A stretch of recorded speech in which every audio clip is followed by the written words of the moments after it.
Le novità normative con il testo quadro approvato nel giugno scorso, la formazione del personale sanitario, il punto sulla ricerca, l'innovazione e la cura, sono i temi affrontati nel corso degli Stati Generali sulle malattie rare organizzati per il secondo anno di seguito a Padova, città di riferimento a livello internazionale per questo tipo di patologie. Ricordiamo che Padova partecipa a 21 delle 24 reti europee sulle malattie rare, con un ruolo assolutamente fondamentale, importante, di primo ordine.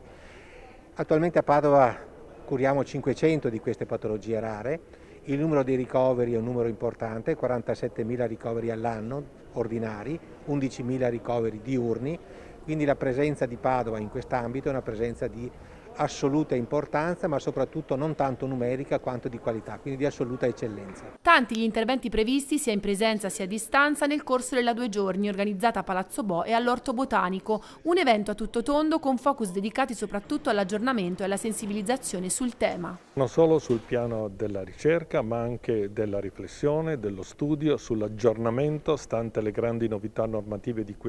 proprio di quest'ultimo anno, e anche come un momento di elaborazione strategica di soluzioni per offrire ai malati rari un percorso il migliore possibile per ottenere il benessere, non solo la cura.